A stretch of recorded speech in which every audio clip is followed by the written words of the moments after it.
सदाशिवसमारम्भां शङ्कराचार्यमध्यमाम् अस्मदाचार्यपर्यन्तां वन्दे गुरुपरम्पराम्।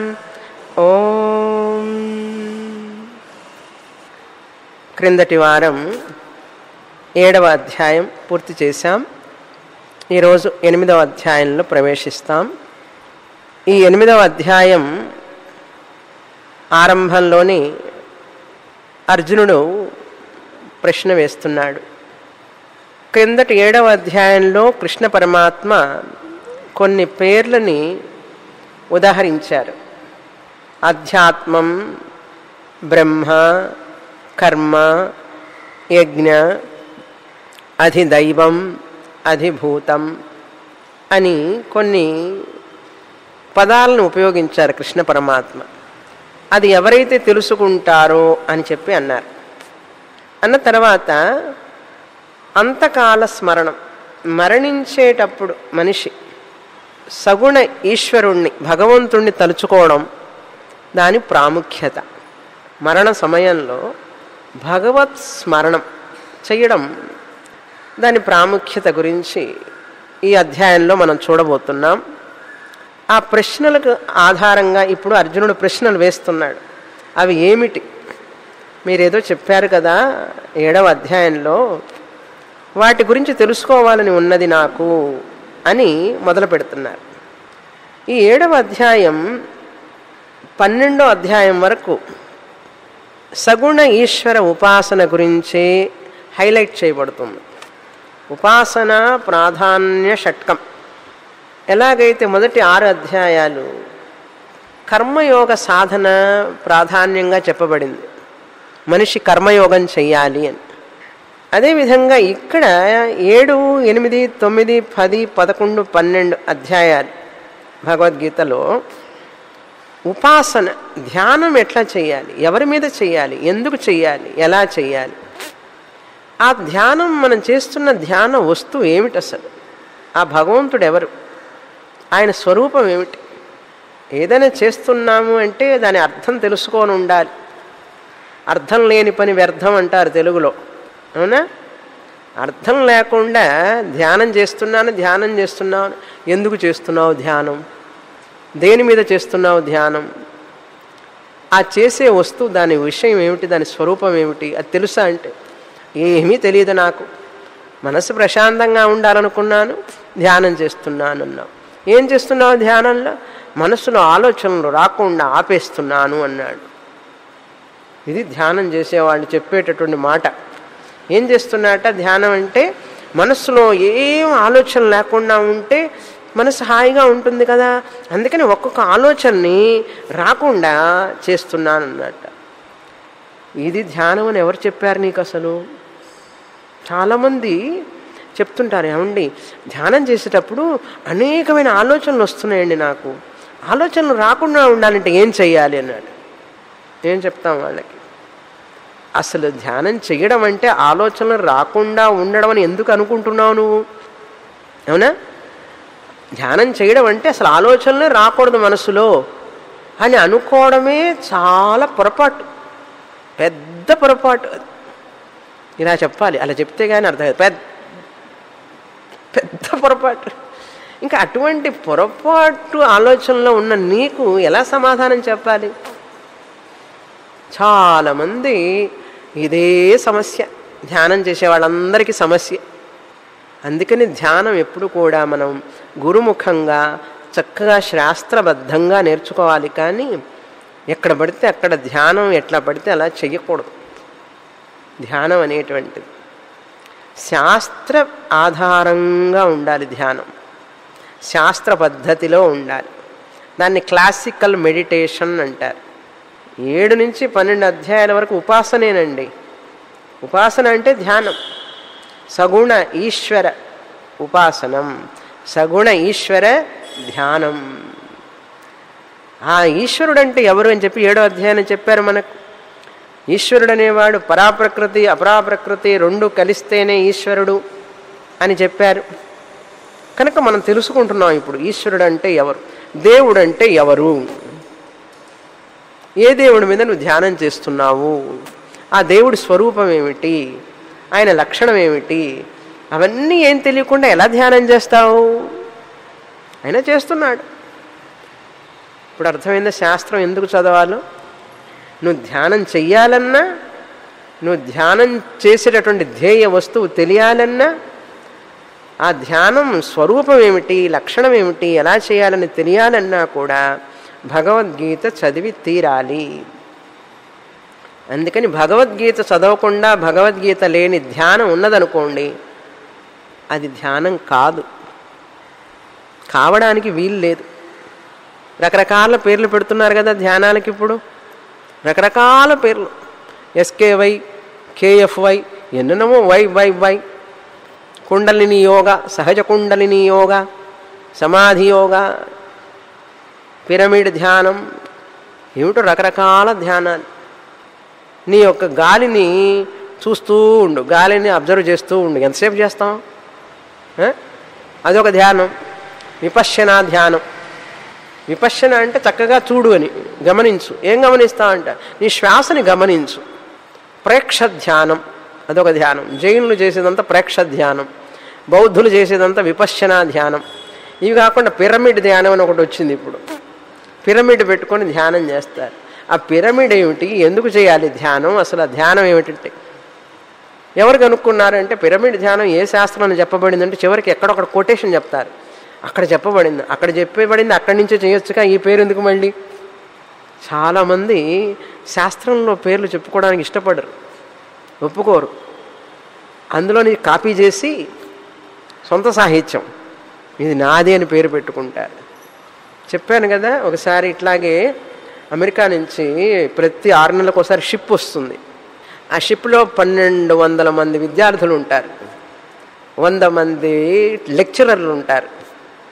ఇలా వచ్చి దేశమంతా కూడా, మన దేశమంతా వాళ్ళు 5 రోజులు తిరుగుతారు, ఫ్లైట్స్లో వెళ్ళిపోతారు. అన్ని చోట్లకి వెళ్ళాలనుకున్న చోటికి వాళ్ళు వెళుతుంటారు. First program yoga program. వాళ్ళందరికీ యోగా టీచర్ ఉంటారు, అందులోనే యోగా టీచర్. కానీ మనం యోగా ప్రోగ్రాం చూస్తారనమాట. అట్లా దాదాపు 13 సంవత్సరాలు వెళ్ళాను నేను అక్కడికి, మన స్టూడెంట్స్ తీసుకొని.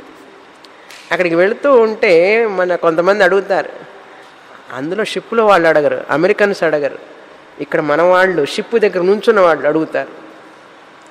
ఎందుకంటే అందులో ఉన్న అమెరికన్స్ అందరికీ ఒక పతంజలి యోగం అనే తెలుసు వాళ్ళకి.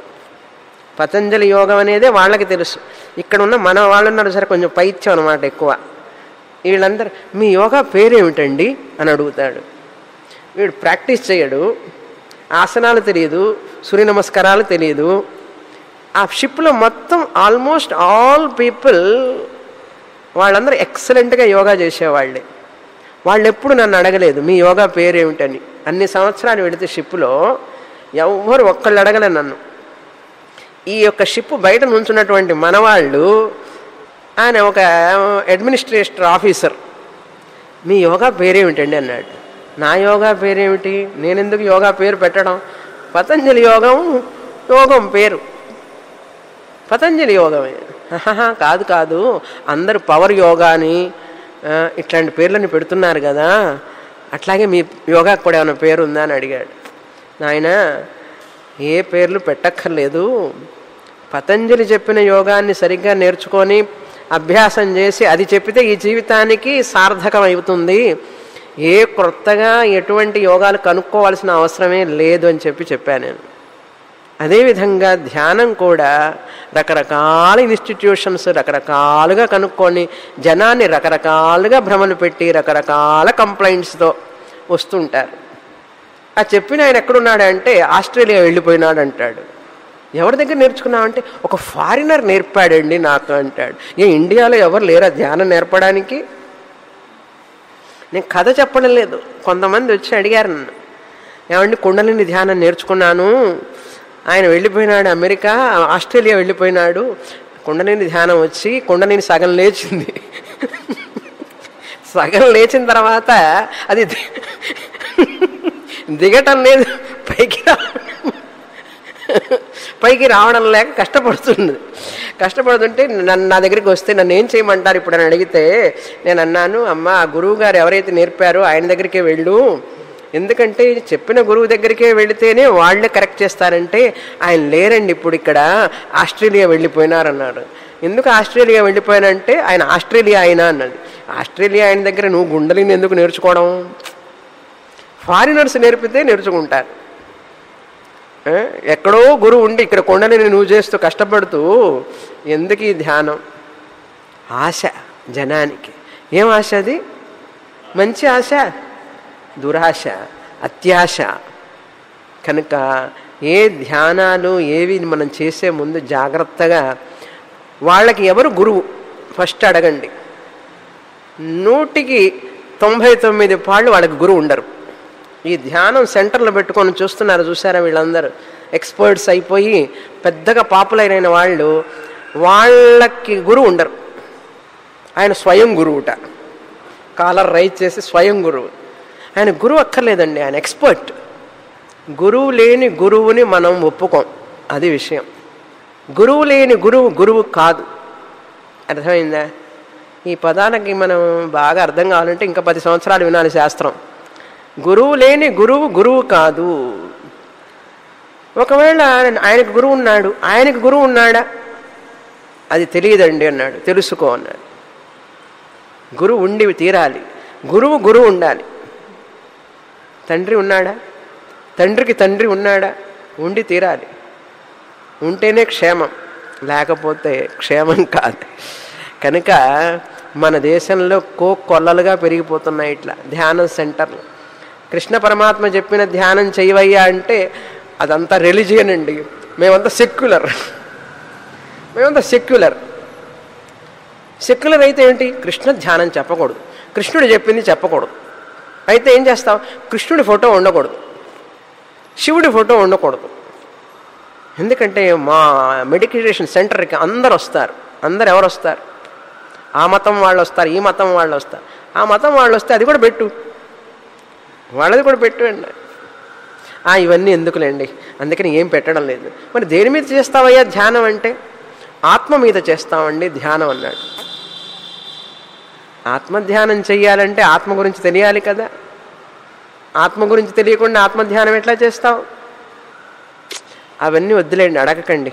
మేమేదో చేస్తున్నాం, సరే చెయ్యి, all the best, next birth అని చెప్పేసి వదిలిపెట్టాలి వాళ్ళని. అందుకని శాస్త్రం లేని సాధన అది విషమం, అది మంచిది కాదు అని మనం తెలుసుకోవాలి. అందుకని విషయం తెలుసుకోవాలి, ఏం చేయాలి, ఎలా చేయాలి. హాయిగా మన పెద్దవాళ్ళు చెప్పారు, మన తాత ముత్తాతలు చెప్పారు, భగవన్నామం జపించు, ఆ భగవత్ రూపాన్ని, ఒక ఇష్టమైన రూపాన్ని ధ్యానించు. కృష్ణ రూపం, రామరూపం, శివరూపం, దేవీ రూపం ధ్యానించు హాయిగా. మెడిటేషన్ సెంటర్కి ఎందుకు? ఏం భగవంతుని చూస్తే ఆ రూపాన్ని మనసులో తెలుసుకోలేవా? మన అమ్మమ్మ బామ్మలందరూ కూడా ఏ మెడిటేషన్ సెంటర్లకు వెళ్ళారు చెప్పండి? మెడిటేషన్ సెంటర్కి వెళ్ళారా? హాయిగా కూర్చొని మా అమ్మమ్మ గారు రోజు పొద్దున్నే ధ్యానం చేసేది, మా బామ్మ కూడా అట్లాగే జపం చేస్తూ ధ్యానం చేస్తుండేది. వాళ్ళే మెడిటేషన్ సెంటర్కి వెళ్ళలేదే, హాయిగా ఉన్నారు. నువ్వు మెడిటేషన్ సెంటర్కి వెళ్ళి తలకాయ నొప్పి అని చెప్పి ఈ ధ్యానం మొదలుపెట్టి ఆ తలనొప్పి ఈ తలనొప్పి అని కంప్లైంట్స్ వస్తున్నాయి. కానీ వాళ్ళు చక్కగా శివధ్యానం, కృష్ణ ధ్యానం, దేవీ ధ్యానం చేసి హాయిగా ఉన్నారు. కనుక మన పెద్దలు చెప్పిన మాట వరాల మూట అన్నారు. మన పెద్దలు ఏం చెప్పారు? వాళ్ళు చక్కగా శాస్త్రానికి అనుగుణంగా జీవించారు. వాళ్ళు ఎంత కమర్షియల్ సెంటర్స్కి వెళ్ళి ధ్యానాలు నేర్చుకోవాలి వాళ్ళు. ఎక్కడ ఒక సిట్టింగ్కి ఎంత అన్నాడు? 500 రూపీస్ అని. Morning to till night breakfast ఉంటుంది, లంచ్ ఉంటుంది, డిన్నర్ ఉంటుంది. మెడిటేషన్ సెంటర్లకు వెళితే అక్కడ కూర్చుంటే సాయంత్రం పొద్దున్న నుంచి సాయంత్రం దాకా ఎంత ఛార్జ్ అంటే ఓన్లీ 15,000 అంతేనా? అంతే. పైసా ఖర్చు పెట్టకుండా మన వాళ్ళ హాయిగా ధ్యానం చేశారు. వీడు ఖర్చు పెట్టి సాయంత్రానికి నడుము నొప్పి వచ్చి ఉదయం నుంచి సాయంత్రం దాకా మెడిటేషన్ సెంటర్లో ఎందుకు నీకు? సోమవారం నుంచి శనివారం దాకా పొద్దున్న నుంచి రాత్రి దాకా గానుగెద్దులో పనిచేసినట్టు, గానుగెద్దులో ఎద్దు పనిచేసినట్టు పనిచేసి ఆదివారం మాత్రం ధ్యానానికి వెళితే నడుము నొప్పి రాకేమొస్తుంది? అందుకని ప్రతిరోజు ఆఫీస్కి వెళ్ళడానికి ముందు చక్కగా ఓ 10 నిమిషాలు ధ్యానం చేయి, వచ్చిన తర్వాత ధ్యానం చేయి. ఇట్లా చెప్పారు. కానీ వారానికి ఒకసారి 4 గంటలు 5 గంటలు కూర్చుంటే నడుం నొప్పి, వెన్ను నొప్పి, మోకాలు నొప్పి, అన్ని నొప్పులు వస్తాయి. ఇది అత్యాశ అంటే. కనుక ఇప్పుడు చెప్పదలుచుకున్నది ఏమిటి అంటే, కృష్ణ పరమాత్మ ధ్యానం గురించి మాట్లాడుతున్నారు, ఈశ్వర ధ్యానం గురించి. ఆ ఈశ్వర ధ్యానం అనేటువంటిది, ఈశ్వరుడు అంటే ఎవరు అని చెప్పారు. చెప్పిన తర్వాత ఆ ఈశ్వరుడు గురించే ఇంకా కొన్ని విషయాలు తెలుసుకోవలసినవి ఉన్నాయి అని చెప్పి 7వ అధ్యాయం పూర్తి చేశారు. ఆ 7వ అధ్యాయం 7 నుంచి 12 వరకు ఆ ఈశ్వరుడు అంటే ఎవరు అని చెప్పారు. ఏమేం విషయాలు అడిగారు అని చెప్పి ఇప్పుడు అర్జునుడు అడుగుతున్నాడు ప్రశ్న. దీన్ని అనుప్రశ్న అంటాం. 7వ అధ్యాయం మీద ఆధారపడి దానికి బేస్గా చేసుకొని ప్రశ్న వేస్తే అనుప్రశ్న అని అర్థం. ఏమడిగాడు అర్జునుడు చదువుతాం. 8వ అధ్యాయంలో ప్రవేశిస్తాం ఇప్పుడు. అథ అష్టమోऽధ్యాయః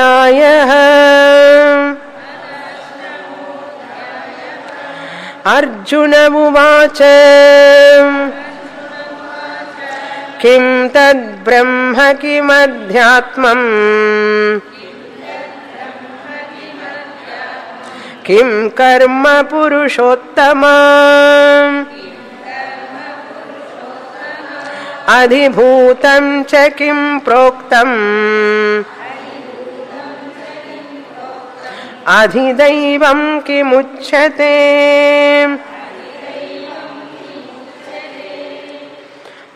అర్జున ఉవాచ.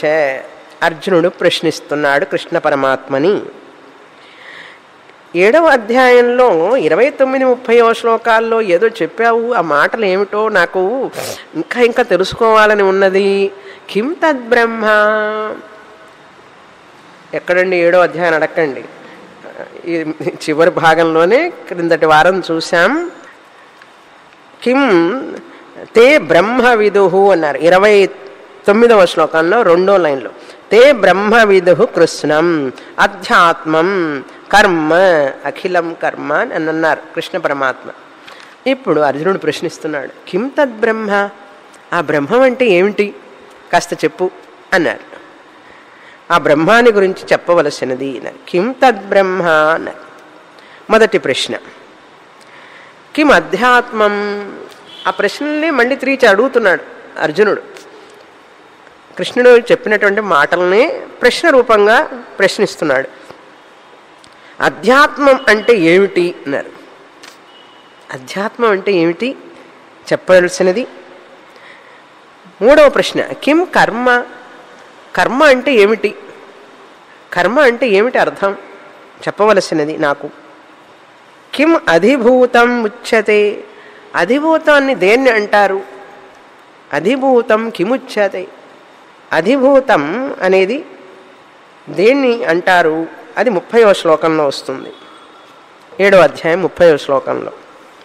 అధిదైవం కిముచ్యతే, అధిదైవాన్ని దేన్ని అంటారు అది చెప్పవలసినది. అధిదైవం అని దేనిని అంటారు అని అడిగాడు. ఇక్కడ ఎన్ని ప్రశ్నలు వేశాడు ఇప్పుడు అర్జునుడు. కిం తద్బ్రహ్మ, కిం అధ్యాత్మం, కిం కర్మ, కిం అధిభూతం ప్రోక్తం, కిం అధిదైవం ఉచ్యతే. 5 ప్రశ్నలు. ఇంకా ఎన్ని ప్రశ్నలు ఉన్నాయి? 2 ప్రశ్నలు ఉన్నాయి. ఆ 2 ప్రశ్నలు తర్వాత శ్లోకంలో వస్తాయి. అధియజ్ఞ కథం కోత్ర దేహేస్మిన్ మధుసూదన ప్రయాణకాలే చ కథం జ్ఞేయోసి నియతాత్మభిః కః అధియజ్ఞః. ఇది 6వ ప్రశ్న. కః అధియజ్ఞః, అధియజ్ఞః ఎవరు, కథం అత్ర అస్మిన్ దేహే వర్తతే, మనం సప్లై చేసుకోవాలి. ఇది 6వ ప్రశ్నలో 2వ ప్రశ్న. ఆరో ప్రశ్నకి ఒక ఎక్స్ట్రా ప్రశ్న అడుగుతున్నాడు. అధియజ్ఞం అంటే ఎవరు? ఆ అధియజ్ఞాన్ని ఈ దేహంలో ఎలా తెలుసుకోవాలి? అది ఎట్లా తెలుసు అర్జునుడికి? ఆ అధియజ్ఞం ఇక్కడ ఉన్నదని, ఈ దేహంలో ఉన్నదని ఎక్కడో వినుంటాడు. ఈ దేహంలో ఎలా ఉన్నది? అస్మిన్ దేహే వర్తతే మనం సప్లై చేసుకోవాలి. ఈ దేహంలో ఉన్నదని ఇక్కడ అత్ర అస్మిన్ దేహే ఉన్నదని ఎలా తెలుసుకునేది? ఆ అధియజ్ఞాన్ని, అధియజ్ఞం గురించి చెప్పాలి. ఆ అధియజ్ఞం ఈ దేహంలో ఎలా ఉన్నది, ఎక్కడ ఉన్నది, ఎలా తెలుసుకోవాలి, అది చెప్పాలి నాకు. ఇన్ని ప్రశ్నలు. కనుక ఈ భగవద్గీత అంతా కూడా కృష్ణ పరమాత్మ చెప్పడానికి కారణం అర్జునుడి ప్రశ్నలు. అడిగితే కదా చెప్తారు ఎవరైనా. లేదండి మాకు అడగకుండానే చెప్తారన్నారు. అడిగితే ఇంకా మంచిది. అడిగితే శ్రద్ధగా చెప్పాలనిపిస్తుంది గురువు గారికి. ప్రశ్నలు అడగాలి. తప్పుగా ఉంటాయి ఉండండి ప్రశ్నలు, తప్పుగా ఉన్నా సరే అడగాలి. గురువు దగ్గర ప్రశ్న అడగడంలో మొహమాట పడకూడదు, సిగ్గుపడకూడదు, ధైర్యంగా అడగాలి.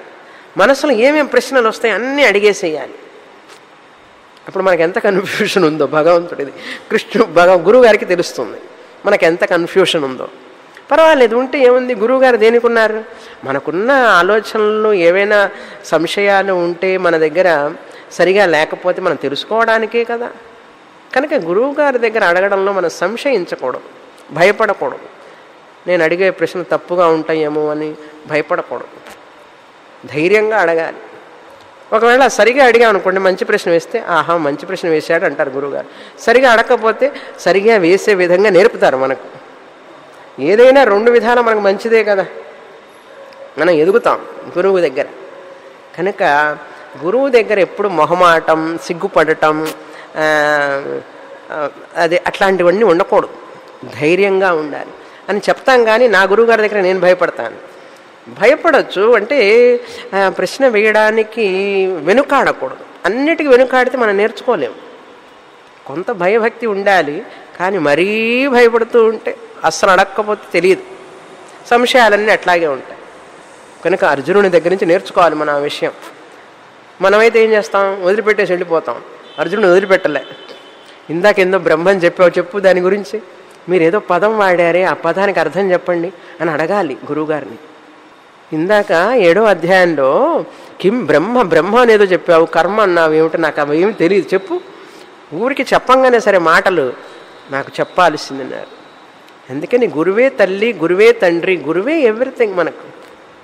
అలా అన్నప్పుడు మనం ఎదగడానికి ఆస్కారం ఉన్నప్పుడు కూడా మనం ఎదగకపోతే భగవంతుడు కూడా ఏమీ చేయలేడు. అందుకని గురువు పాదాలు పట్టుకొని లాగకూడదు.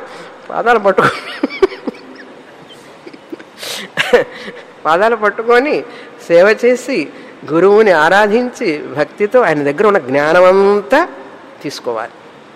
అది గురువుకి కావాల్సింది.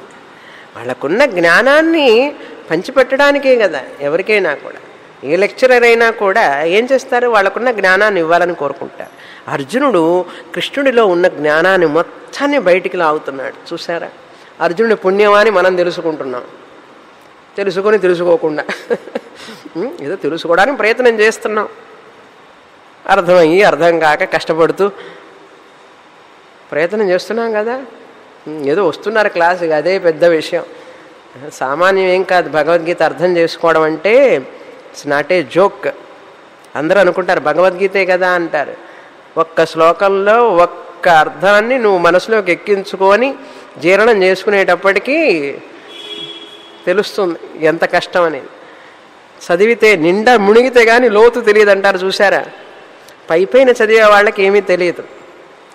దాన్ని శ్రద్ధతో ఎక్కువగా ఎవరైతే దాన్ని బాగా చదువుతారో గురువు దగ్గర వాళ్ళకి తెలుస్తుంది ఆ డెప్త్ ఏమిటనేది భగవద్గీత. కనుక అర్జునుడికి తెలుసు కృష్ణ పరమాత్మ దగ్గర ఎంత జ్ఞానం ఉందో అర్థమైపోయింది. కిం తద్ బ్రహ్మ, కిం అధ్యాత్మ, ఏమిటి ఆ బ్రహ్మ అంటే, కర్మ అంటే ఏమిటి చెప్పు అన్నాడు. ఇంకా వదలలే, ఆయన చెప్పిన మాటలన్నీ గుర్తుపెట్టుకున్నాడు. ఆ యజ్ఞం అంటే ఏమిటి, ఆ యజ్ఞం అంటే ఏమిటి, అది ఎక్కడ ఉంటుంది, ఎలా తెలుసుకోవాలి అది చెప్పి తర్వాత కహ అత్ర దేహి అస్మిన్, హే మధుసూదన. మధుసూదన అంటే మధు అంటే తేనె. మధు అనే రాక్షసుణ్ణి చంపాడు కృష్ణుడు అనుకుని ఆయనకి మధుసూదన అని వచ్చిందని చెప్తారు. మధు అనే రాక్షసుణ్ణి చంపాడు కృష్ణ పరమాత్ముడు కనుక ఆయనకి మధుసూదన. సూదన అంటే సంహరించినవాడు. మధు అనే రాక్షసుణ్ణి సంహరించాడు కనుక మధుసూదన. ఇది మామూలుగా అర్థం. ఇంకొక అర్థం ఏంటంటే మధు అంటే తేనె లాంటిది మన అహంకారం. మన అహంకారం, మన ఈగో అంటారు చూసారా, నేను నేను అనేది చాలా ఎక్కువ ఉంటుంది మనిషిలో అహంకారం. ఆ నేను అనే అహంకారం దాన్ని పోగొట్టేవాడే పరమాత్ముడు.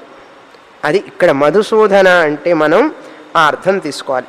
మనలో ఉన్న అజ్ఞానం వలన ఉన్నటువంటి అహంకారాన్ని, అంటే ఇక్కడ కర్మఫలం అని తెలుసుకోవాలి. అజ్ఞానం వలన కర్మలు చేస్తూ ఉంటాం, ఆ కర్మల వలన కర్మఫలం వస్తూ ఉంటుంది. ఆ కర్మఫలం అనేటువంటిది సంచిత ఆగామి ప్రారబ్ధ కర్మఫలాలు వస్తూ ఉంటాయి. మళ్ళీ జన్మ, మళ్ళీ అనుభవిస్తూ ఉంటాం, సుఖ దుఃఖాలు అనుభవిస్తూ ఉంటాం, బాధపడుతూ ఉంటాం. పడుతూ పడుతూ మళ్ళీ అడుగుతాం, నేను ఎందుకు పడాలి బాధ, నాకే ఎందుకు వచ్చింది. అది మళ్ళీ అదీర్ఘం. నాకెందుకు వచ్చిందని కాదు, నాకే ఎందుకు వచ్చింది, పక్కవాడికి వాడికి రాకుండా. చెప్పాను కదా, మన ఇంట్లో కరెంటు పోగానే ఏం చేస్తాం, అది చూసారా, నేను చెప్పకుండానే మీకు తెలిసిపోయింది. పక్క ఇంట్లో చూస్తాం, పక్క ఇంట్లో కూడా పోతే అబ్బా పోయింది, పోకపోతే అక్కడ ఎందుకు పోలేదు, మన ఇంట్లో ఎందుకు పోయిందో అడగచ్చు కదా, అక్కడ ఎందుకు పోలేదు. ఈ బుద్ధి ఏం బుద్ధి మనిషికి. ఇది అహంకారం అంటే. ఈ కర్మఫలం మనిషిని వెంటాడుతూ ఉంటుంది. సంచిత ఆగామి కర్మలు, పోయిన జన్మలో చేసినవి, ఇప్పుడు చేసేవి, ఇప్పుడు అనుభవిస్తున్నవి, ఇవన్నీ మనిషిని వెంటాడుతూ ఉంటాయి. కాలు నొప్పి ఎందుకు రావాలి, వచ్చింది, ఎందుకు వచ్చిందంటే వస్తుంది, ఎందుకు రావాలి. నడుము నొప్పి ఎందుకు రావాలి, తలనొప్పి ఎందుకు రావాలి, ఈ జబ్బు ఎందుకు రావాలి, ఎందుకు రావాలి అంటే అదే తెలుసుకో, భగవద్గీత చదివితే తెలుస్తుంది. ఎందుకు వస్తుందంటే నువ్వు చేసిన కర్మ ఫల రూపంలో వస్తుంది, ఎప్పుడో చేసిన కర్మ. ఆ కర్మ ఫలాలను మరలా మరలా రాకుండా జన్మ నీ యొక్క అజ్ఞానాన్ని పోగొడతాడు భగవంతుడు. ఇంకా కర్మ ఫలాలు నేను అంటావు. అందుకని ఆయనకి పేరు మధుసూదన. అందుకని మన అహంకారాన్ని ఒక పుష్పంలాగా ఆయనకు అర్పించాలి. అన్నీ అర్పిస్తాం, మార్కెట్లో దొరికేవన్నీ కొని, పుష్పాలు కాయలు పండ్లు అన్నీ కొని అర్పిస్తాం. కానీ మన హృదయాన్ని మాత్రం అది నేను ఆల్రెడీ ఇచ్చేసాను. ఎవరికి, వైఫ్కి, హస్బెండ్కి, పిల్లవాడికి, అబ్బాయికి అందరికి ఇచ్చేసాను హృదయాన్ని. వాళ్ళంతా ఆక్యుపై అయి ఉన్నారు ఇక్కడ. మరి నాకేం ఇస్తావంటే నీ కొబ్బరికాయ ఇస్తా. ఆయనకు ఒక కొబ్బరికాయ, తమలపాకులు, కర్పూరం ఇవి ఇస్తాం మనం. సరే ఇవ్వు, ఎంతకాలం ఇస్తావు, నీ అహంకారాన్ని నువ్వే ఉంచుకో, నీ హృదయాన్ని నీ దగ్గరే ఉంచుకో, మిగతా వాళ్ళందరికి ఇచ్చుకున్నావు కదా, నేను కూడా ఇక్కడే బయటనే ఉంటాను, నేను లోపలికి రానంటాడు. భగవంతుడు ఎప్పుడు వస్తాడు తెలుసా లోపలికి, హృదయంలోకి. కాస్త చోటు ఇస్తే, వాళ్ళందరినీ కొంచెం పక్కకి నెట్టి ఆయనకి కూడా కొంచెం చోటు ఇస్తే ఆయన వస్తాడు మన హృదయంలోకి. అది విషయం. కనుక మధుసూదన అన్నారు. ఇంత కథ ఉంది వెనకాల, మధుసూదనకి వెనకాల. ఓకే, ఇక్కడ ఇవన్నీ ఏ పుస్తకాలు, కామెంటరీ పుస్తకాల్లో దొరకవు మనకు. ఇప్పుడు తర్వాత ప్రశ్న, అంతకాల ప్రయాణకాలేచ కథం జ్ఞేయ అసి. ప్రయాణకాలం, ప్రతి మనిషి అంతకాల స్మరణం చేయడం వలన అవతలి జన్మ, తర్వాత జన్మ నిర్ణయింపబడుతుంది. అంతకాల స్మరణాన్ని ఎలా చెయ్యాలి? ప్రయాణకాలం అంటే అంతకాల స్మరణం. 7వ ప్రశ్న ఇది. 7వ ప్రశ్న, ప్రయాణకాలేచ కథం జ్ఞేయ అసి. నిన్ను ఎలా స్మరించాలి? జ్ఞేయ అంటే ధ్యానించాలి అని అర్థం. జ్ఞేయ అసి అంటే ధ్యానించడం. జ్ఞేయ అసి ఎలా ధ్యానించాలి? ధ్యేయ అసి అని అర్థం. ప్రయాణకాలే నియతాత్మభి, ఎవరైతే నియతంగా, ఆత్మ అంటే మనస్సు, ఇక్కడ ఎవరి మనస్సు అయితే ఒక క్రమశిక్షణలో ఒక నియమం పాటిస్తూ చక్కగా అభ్యాసం చేస్తూ దేవుణ్ణి ధ్యానిస్తూ దేవుని యొక్క నామాన్ని జపిస్తూ ఉంటారో వాళ్ళు నిన్ను ఎలా స్మరించాలి, ధ్యానం చేయాలి. మామూలుగా ధ్యానం చేయడం కాదు, మరణ సమయంలో ధ్యానం చేయడం చాలా కష్టం. ఎందుకంటే కఫ వాత పిత్తం అన్నీ నోటికి గొంతుకి అడ్డం పడుతూ ఉంటాయి. అప్పుడు పోయి నారాయణ నారాయణ అనాలంటే చెప్పగలం, మామూలు రోజుల్లోనే చెప్పలేదు, అప్పుడు పోయి చెప్పాలంటే కష్టం. అందుకని ఒక శ్లోకం చెప్తారు దానికి, ప్రయాణకాల సమయే లేకపోతే ప్రాణప్రయాణ సమయే కఫవాత పిత్తై కంఠావరోధన విధౌ స్మరణం కుతస్తే. ప్రాణ ప్రయాణ సమయ, ఈ ప్రాణం ప్రయాణం చేసేటప్పుడు, ఉపనిషత్తులో కూడా ప్రాణం గురించే విన్నాం. చూసారా ఇవాళ మనం ఉపనిషత్తులో కూడా ప్రాణం గురించే విన్నాం. ప్రాణ ప్రయాణ సమయ, మరణ సమయంలో ఏమవుతుందంటే ఈ ప్రాణం ప్రయాణిస్తుంది బయటికి, ఈ శరీరాన్ని వదిలిపెట్టి వెళుతుంది ప్రాణం, సూక్ష్మ శరీరం వెళుతుందని అర్థం. ప్రాణ ప్రయాణ సమయే కఫ వాత పిత్త, ఆయుర్వేదం ప్రకారం కఫం వాతం పిత్తం ఈ మూడు గొంతుకు వచ్చి అడ్డం పడతాయి. అందుకే గాలి ఆడదు, లోపలికి నీళ్లు పోవు, ఏమీ జరగదు, శ్వాస ఆడదు. కఫ వాత పిత్తై కంఠ అవరోధనం, కంఠంలో అవరోధనం అంట, ఇక్కడ వచ్చి నిలుస్తాయి కంఠంలో. అందుకని మాట పెగలదు మనిషికి, లోపలికి నీళ్లు పోవు, ఆహారం పోదు, శ్వాస పోదు, మాట రాదు బయటికి. కంఠావరోధన విధౌ స్మరణం కుతస్తే, నిన్నెట్లా స్మరించగలుగుతాం? అందుకని మన వాళ్ళు చెప్తారు, నీ జీవితాంతం నువ్వు స్మరిస్తూ ఉంటే భగవంతుణ్ణి, మరణకాలంలో ఆ సబ్కాన్షియస్లో ఉన్నటువంటి ఆ భగవన్ నామం ఏదైతే ఉంటుందో అంతరాళంగా అది బయటకు వచ్చేస్తుందిట. వాసనా రూపంలో ఉన్నది నీ ప్రయత్నం లేకుండానే అది బయటకు వస్తుంది, నువ్వు కష్టపడక్కర్లేదు. అది ప్రతిరోజు ప్రతి నిమిషం నువ్వు జపిస్తూ ఉంటే ఆ నామాన్ని, ఓం కృష్ణాయ నమః, శ్రీకృష్ణ శ్రీకృష్ణ శ్రీకృష్ణ, శివ శివ శివ శివ శివ శివ, ఓం నారాయణ నారాయణ నారాయణ, ఏదో ఒక నామం నీకు ఇష్టమైన నామం రోజు చెప్తున్నావు అనుకోండి, శ్రీరామ శ్రీరామ శ్రీరామ. ఆ మరణ సమయంలో నీకు తెలియకుండానే, నీ ప్రయత్నం లేకుండానే టక్కున మనసులోకి ఆ స్మరణకు వస్తుంది. అందుకనే మన వాళ్ళు అప్పుడు చెప్పేదేదో ఇప్పుడే చెప్పు నాయనా, అప్పుడు నీకు బుద్ధి ఎట్టా ఉంటుందో తెలియదు, ఏం పని చేస్తుందో తెలియదు, ఏ ఎమర్జెన్సీ వార్డులో ఉంటావో తెలియదు, ఏ ముక్కుల్లో ఏ ట్యూబ్ పెడతారో తెలియదు,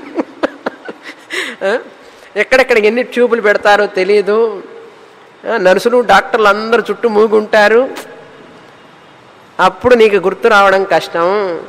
ప్రాణ ప్రయాణ సమయంలో నిన్ను స్మరించేది ఎట్లా, ధ్యానించేది ఎలాగో చెప్పు నాయనా కృష్ణ అని అడుగుతున్నాడు అర్జునుడు.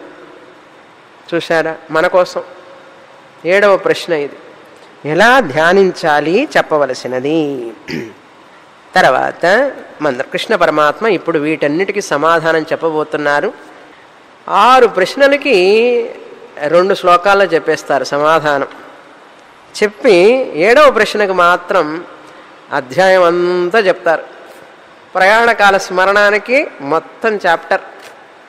చూశారా, 6 ప్రశ్నలకి 2 శ్లోకాల్లో చెప్పేస్తారు. 3, 4 శ్లోకాల్లో 6 ప్రశ్నలకు సమాధానం చెప్పి 7వ ప్రశ్నకు మాత్రం 5 నుంచి 28 శ్లోకాల వరకు. చూసారా ఎన్ని శ్లోకాలు అంటే, ప్రయాణకాల స్మరణం ఎంత ముఖ్యమో అర్థమైందా ఇప్పుడు. అందుకని భీష్మ పితామహుడు కూడా అంపశయ్య మీద అందరూ వచ్చి నిల్చొని ఉంటే ఏమన్నాడు తెలుసా, అందరూ వెళ్ళిపోండి, కృష్ణుడు మాత్రం ఉండమన్నాడు. ధర్మరాజుని, అర్జునుడు, భీముడు అందరినీ వెళ్ళిపోమన్నాడు. మీరెవ్వరు వద్దు ఇక్కడ నా చుట్టుపక్కల, కృష్ణుడు మాత్రమే ఉండాలన్నాడు. కృష్ణుడు చూస్తూనే ఉన్నాడు భీష్ముడు. అట్లా మనకు పురాణాల్లో చాలా కథలు ఉన్నాయి. మన పురాణాల ప్రకారం అంతకాలంలో మరణించేటప్పుడు నీకు ఆలోచన వస్తుందో ఆ ఆలోచన పట్టుకొని నెక్స్ట్ శరీరం వస్తుందట. బొద్దంకి గురించి ఆలోచన వచ్చిందనుకోండి, బొద్దంకి పుడతాడు. పాము మనసులోకి వస్తే పాము అయి పుడతాడు అని మన పురాణాలు చెప్తున్నాయి. బల్లి వచ్చిందనుకోండి జ్ఞాపకం, అప్పుడే ఎందుకు బల్లి రావాలి, చూరు మీద బల్లి కనపడింది అన్నాడు. ఆ బల్లి రాజా బల్లి అయి పుడతావు అన్నాడు. ఏ ఆలోచన వస్తే ఆ ఆలోచనే వచ్చేస్తుంది. కనుక నీ ఆలోచన ఎట్లా ఉంటే అలా నెక్స్ట్ బాడీ అని దగ్గర ఎవరు వద్దు, ఆ దేవుడే ఉండాలి. ఆ దేవుడు మనకు మంచి కర్మఫలాన్ని ఇస్తాడు ఆయన అని అర్థం. ఏం చెప్తున్నారు కృష్ణ పరమాత్మ? 6 ప్రశ్నలకి చదువుతాం. 3వ శ్లోకం. శ్రీ భగవానువాచ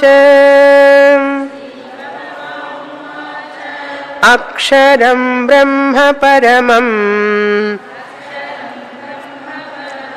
స్వభావోధ్యాత్మముచ్యతే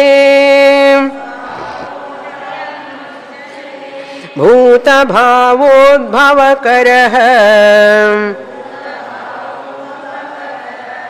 విసర్గః కర్మ సంగీతః.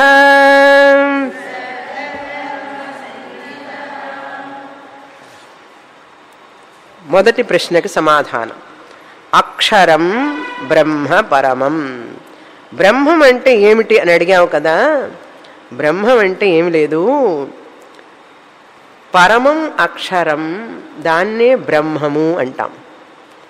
పరమం అక్షరం, బ్రహ్మ పరమం. అక్షరం అంటే ఏమిటి అన్నారు. మన పిల్లలకి అక్షరాభ్యాసం చేయిస్తుంటారు చూసారా, ఆ ఈ అని రాయిస్తుంటారు. ఆ అక్షరం కాదు, ఆల్ఫాబెట్స్ కాదు, అక్షరమాలలో ఉండే అక్షరాలు కాదు. అక్షరం బ్రహ్మ అనేటువంటిది. అందుకని పరమం అని వాడారు కృష్ణ పరమాత్మ.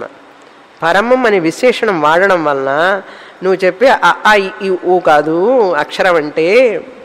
ఇక్కడ అక్షరం అంటే దానికి వేరే అర్థం ఉన్నది. ఏమిటి ఆ అర్థం అంటే, క్షరం అంటే నశించేది. అక్షరం నక్షరతి ఇది అక్షరం. ఏదైతే నశించదో అది అక్షరం. బ్రహ్మం అనేటువంటిది అర్జున, బ్రహ్మం అని ఏదైతే ఉన్నదో అది నశించనటువంటిది. అక్షరం పరం, పరం అక్షరం. సుప్రీం అంటారు ఇంగ్లీష్లో. పరం అంటే చాలా గొప్పది. నశించనటువంటిది ఏదైతే ఉన్నదో ఎప్పుడు ఎల్ల కాలాల్లో ఉంటుంది, ఎప్పుడు ఉంటుంది, అది నశించనే నశించదు. నక్షరతి ఇది అక్షరం. మనం ముండకోపనిషత్తులో కూడా చూసాం. పరాచైవాపరాచ తదక్షరమది గమ్యతే అని ముండకోపనిషత్తులో. అక్కడ అక్షరం గురించి చెప్పారు, అక్షర విద్య అని. ఈ బ్రహ్మ అనేటువంటిది, అక్షరం అనేది మనకు చెప్పబడింది. దాన్ని అక్షరం అని తెలుసుకో. అక్షరం అంటే చైతన్యం బ్రహ్మ అని అర్థం. 7వ అధ్యాయం భాషలో చెప్పాలి అంటే పరాప్రకృతి అని పేరు. 7వ అధ్యాయం భాషలో చెప్పాలంటే పరాప్రకృతి. పరాప్రకృతినే ఇక్కడ బ్రహ్మ అన్నారు.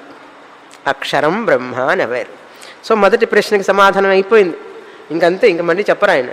నీకు ఇంకా బాగా వివరం కావాలంటే 7వ అధ్యాయానికి వెళ్ళి అక్కడ 5 నుంచి 4వ శ్లోకం నుంచి 12వ శ్లోకం దాకా వివరంగా చెప్పారు కృష్ణ పరమాత్మ. అక్కడ తెలుసుకో అన్నారు. నీకు అంతగా జ్ఞాపకం లేకపోతే మళ్ళీ వెళ్ళి నోట్స్ చూసుకో, లేకపోతే టెక్స్ట్ చదువు అని అర్థం. 2వ ప్రశ్న ఏమడిగారు కృష్ణ అర్జునుడు? కిం తత్ కర్మ అన్నారు. బ్రహ్మ అంటే ఏమిటి అని అడిగి కిం అధ్యాత్మం అని అడిగాడు. కృష్ణ పరమాత్మ 2వ ప్రశ్నకి సమాధానం చెప్తున్నారు. అధ్యాత్మం అంటే స్వభావ అధ్యాత్మం అన్నారు. స్వభావోధ్యాత్మముచ్యతే. స్వభావ అనేది అధ్యాత్మం. 7వ అధ్యాయంలో 4 నుంచి 10 శ్లోకాల వరకు పరాప్రకృతి. ఈశ్వరుడు అంటే ఎవరు, భగవంతుడు అంటే ఎవరని తెలుసుకున్నాం మనం. అర్థమైందో లేదో అది వేరే విషయం. తెలుసుకున్నాం, అర్థమవుతుంది, చిన్నగా విన్నాం, నెమరు వేసుకొని బాగా మళ్ళీ మళ్ళీ గుర్తు చేసుకోవాలి. రెండవ ప్రశ్న, అధ్యాత్మం అంటే ఏమిటి అంటే, అధ్యాత్మం అంటే స్వభావ అన్నాడు. అధ్యాత్మం అంటే ఏమిటంటే స్వభావం అంటాం. స్వభావం అంటే ఏమిటి అన్నాడు. అంతటా ఉన్న చైతన్యం అని అర్థం. అంతటా ఉన్న చైతన్యం. అంతటా ఉన్న చైతన్యం అయితే ఈ శరీరంలో కూడా ఉండాలి కదా. చైతన్యం అంతటా ఉంటే ఈ శరీరంలో కూడా ఉండాలి. ఈ శరీరంలో ఉన్న చైతన్యాన్ని అధ్యాత్మం అంటారు. అధ్యాత్మం. అధి ఆత్మం అధ్యాత్మం. ఇక్కడ ఆత్మం అంటే శరీరం, అధి అంటే ఉండడం. ఈ శరీరంలో ఏదైతే ఉందో చైతన్య రూపంలో అది అధ్యాత్మం. అంతటా ఉన్న బ్రహ్మము ఈ శరీరంలో కూడా ఉన్నది కనుక ఈ శరీరంలో ఉన్న చైతన్యం, అంతటా ఉన్న చైతన్యం అయితే బ్రహ్మ అని పేరు. ఈ శరీరంలో కనుక ఉంటే ఆ బ్రహ్మమే, దానికి అధ్యాత్మం అని పేరు. జీవాత్మ అని పేరు. జీవాత్మ. అంతటా ఉన్న బ్రహ్మమే చైతన్య రూపంగా ఈ శరీరంలో ఉంటే అధ్యాత్మం అని పేరు. స్వభావ అంటే అంతః సారః. అంతః సారః అంటే లోపల ఉన్నటువంటి సారం. లోపల ఉన్నటువంటి సారం. సారం అంటే ఎసెన్స్ అంటారు చూసారా. ఈ చైతన్యం అనేది మన శరీరంలో ఉన్నది. ఈ శరీరం ఉన్న చైతన్యం అంతః సారః, ఈ లోపల ఉన్నటువంటి సారము అని అర్థం. లోపల ఉంటే సారం అనేది. ఈ లోపల ఉన్నటువంటి సారం, అంతఃకరణంలో ఉన్న సారము అని అర్థం. బయట ఉంటే పరమాత్మ అని. పరమాత్మ బయట ఉంటే బ్రహ్మము పరమాత్మ అని. బ్రహ్మము అంటే పరమాత్మ బయట ఉంటే, అదే లోపల ఉంటే అధ్యాత్మం జీవాత్మ అని పేరు. అధ్యాత్మం అంటే ఈ యొక్క శరీరంలో ఉన్నటువంటి చైతన్యం. ఈ శరీరంలో ఉన్న చైతన్యాన్ని జీవాత్మ అంటారు. అంతటా ఉన్న చైతన్యాన్ని బ్రహ్మం అంటారు. మళ్ళీ చైతన్యం అంటే ఏమిటండి అన్నారు. ఒకటి చెప్తే అర్థం కావాలని అడిగితే ఇంకోటి చెప్తారు, అది అర్థం కాకుండా కష్టపడుతున్నాం. చైతన్యం అంటే ఏముంది? ఎరుక. అదేంటండి ఆ పదం అసలు మాకు తెలియదే అంటారా? ఎరుక. ఎరుక అంటే కాన్షియస్నెస్. ఇప్పుడు అన్నీ అట్లా చెప్పుకోవాల్సి వచ్చింది. ఇంగ్లీష్లో చెప్తే కానీ తెలుగు అర్థం కాదు. అది పరిస్థితి, మన పరిస్థితి. మాతృభాష నేర్చుకోకపోతే ఏమీ అర్థం కాదు. మాతృభాష మొదట క్షుణ్ణంగా నేర్చుకోవాలి. ఎన్ని భాషలన్నా చదువు, ఫ్రెంచ్ చదువు, జర్మనీ చదువు, జపనీస్ చదువు, రష్యన్ చదువు, ఇంగ్లీష్ చదువు, ఏమన్నా చదువు, మాతృభాష వదిలిపెట్టుకొని చదవాల్సిన అవసరం ఏమిటి? ఇప్పుడున్న పిల్లలందరికీ తెలుగు చదవడం రాదు. హైదరాబాద్ వెళితే మొన్న ఒక గీతా జ్ఞాన యజ్ఞం అని బోర్డు కట్టాం గుడి దగ్గర. కడితే ఆ అమ్మాయి వచ్చి అడుగుతుంది. కృష్ణుడు బొమ్మ వేశాం దాని మీద. కృష్ణుడు బొమ్మ వేస్తే ఓ కృష్ణుడు బొమ్మ చూసి ఓహో కృష్ణుడి గురించి చెప్తున్నారు కాబోలు గీత అని చెప్పి వచ్చింది. వచ్చి మాకు సలహా ఇస్తుంది. నాకు తెలుగు రాదు, మీరు బోర్డు మీద ఏం రాశారో నాకు తెలియదు, కనుక ఇంగ్లీష్లో రాసి పెట్టండి, నేను టైప్ చేసుకొస్తాను, ఇంగ్లీష్లో పెడదామని బోర్డు. అది ఏం చదువుకుందో తెలుసా ఆవిడ? ఎంఎస్సి చదువుకొని తెలుగు బ్యానర్ చదవలేకపోయింది. ఇక్కడి నుంచి అమెరికా వెళ్ళి తెలుగు బడికి వెళ్తారు వాళ్ళు. తెలుగు బడి, మా బడికి వెళ్ళి తెలుగు చదువుకుంటారు. అక్కడ అదన్నా చేస్తున్నారు, ఇక్కడ అది కూడా లేదు. కనుక మనిషి మాతృభాషలో వింటేనే ఇప్పుడు కాన్షియస్నెస్ అంటే అర్థమవుతున్నది, కానీ ఎరుక అంటే అర్థం కాలేదు కదా.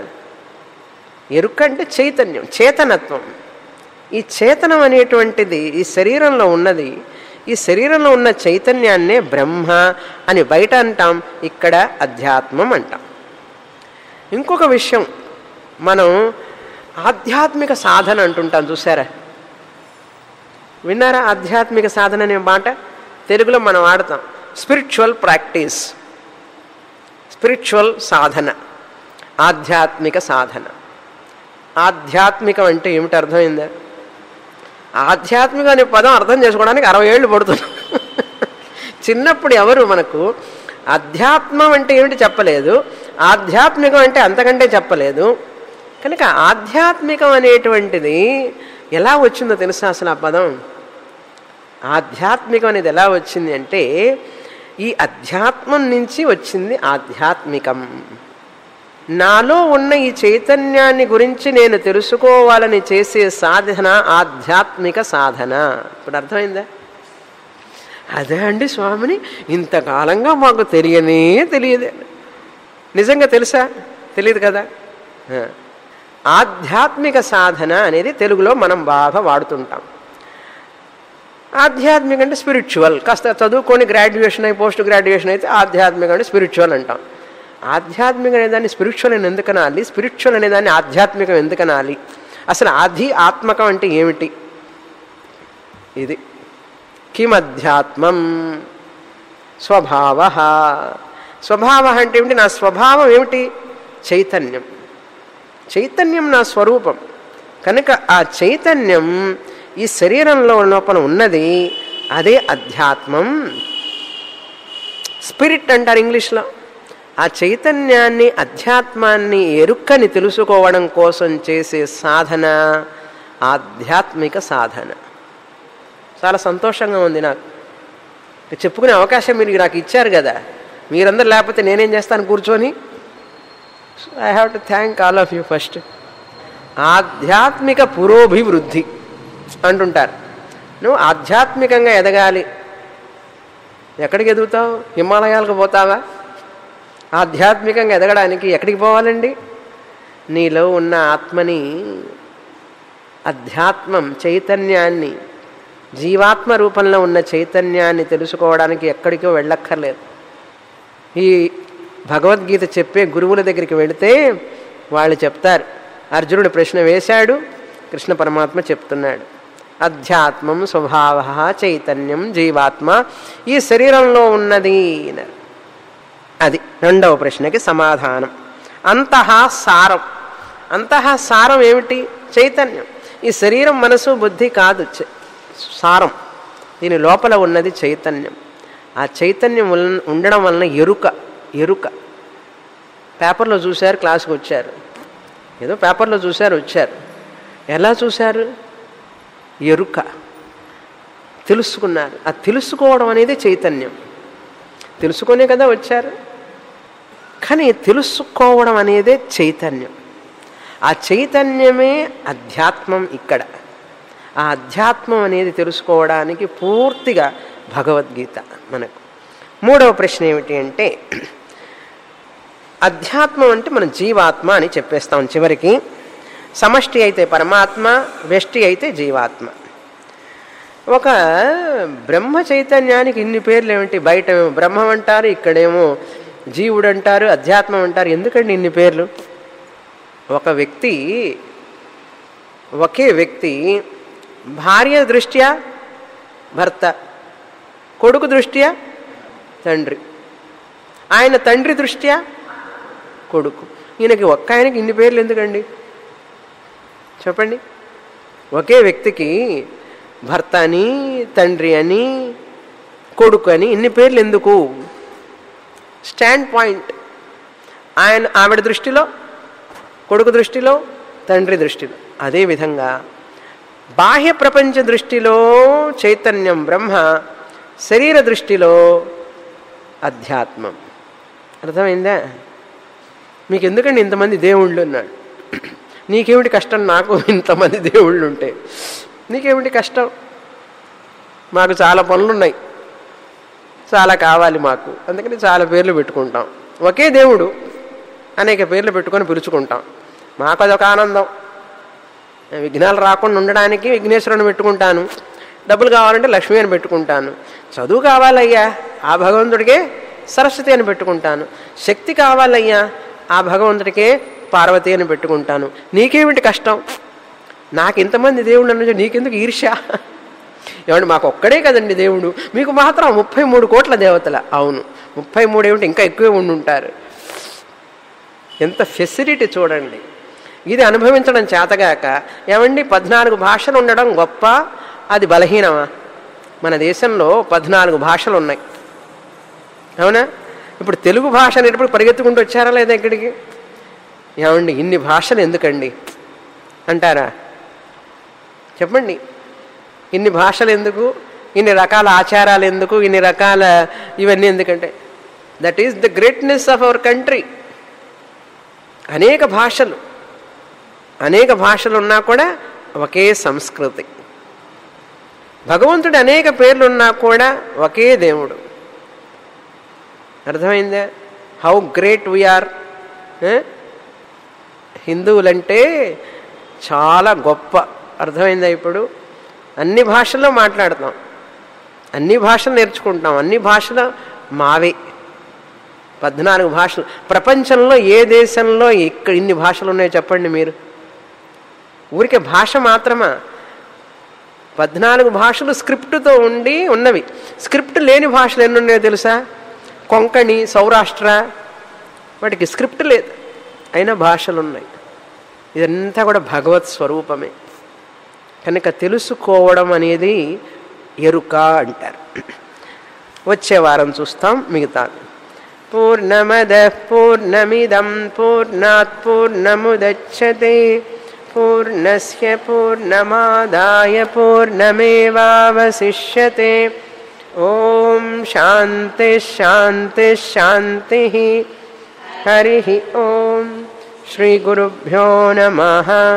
హరి ఓం.